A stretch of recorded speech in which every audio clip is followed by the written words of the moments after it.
Archaeological evidence reveals that people were settled in what would become Rome for at least 3 centuries before the traditional foundation date in 753 BC. Leaving aside the disputes about the exact date, whenever Rome was founded, it certainly was not built in a day. The future city began as a collection of small villages on the famous 7 hills. Actually, there are more than 7 hills, some of them designated montes from mons, which translates literally as mountain, but the term could be applied to a mound of earth or even a large rock. The remaining hills are labelled colles, singular collis, signifying a hill or simply a piece of high ground. Some or all of the montes or colles may have supported an individual settlement, possibly protected by primitive fences or clay walls. For centuries, the Romans were not certain when their city was founded, and probably had no inkling of the fact that people had been setting up homes in the area for such a long time before the villages began to amalgamate to form a primitive town. The story of Romulus was only one among 30 or so different myths about how Rome began.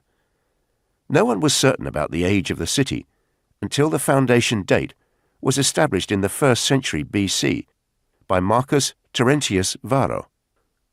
An eminent scholar, Varro examined all the available historical material to extrapolate backwards through the recorded events and decide how old the city was by his own day.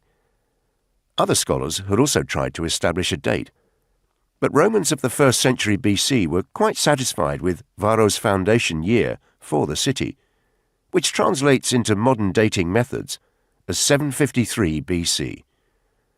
The Romans recorded events after 753, labelling each successive year with its relevant number, ab urbe condita, meaning from the foundation of the city, represented by the initials AUC.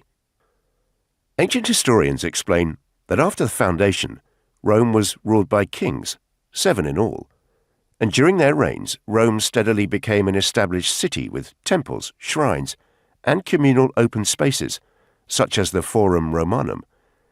The development of the future city depended on the inhabitants working together under a director of operations, namely the first kings. Such corporate activities have been detected by archaeological investigations and include the raising of the level of the Forum to avoid periodic flooding by the Tiber. This was first achieved using turf blocks, and then around 750 the Forum acquired cobblestone paving, which had to be renewed from time to time. At the same time, 750 to 725, the sanctuaries of the goddess Vesta and the god Vulcan were built. Later, the Comitium was laid out. Not a building, but an open area used as a gathering place for political assemblies.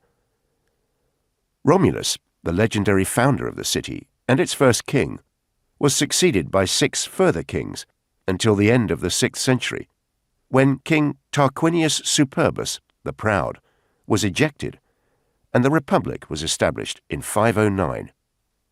Most of the kings allegedly expanded the early settlement.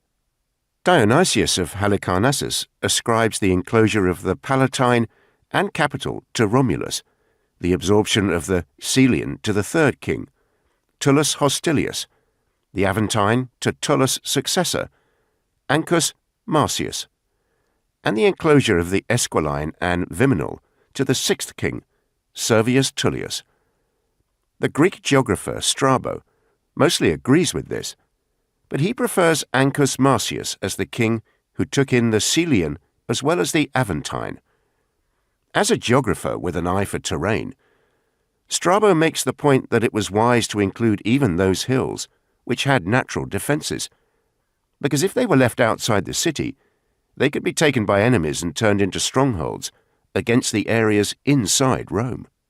For centuries following its foundation, Rome was successively damaged, burnt, rebuilt, pulled down, and levelled to make way for a succession of new buildings, so archaeology can reveal only glimpses of the most ancient times, and opportunity only rarely arises to conduct excavations.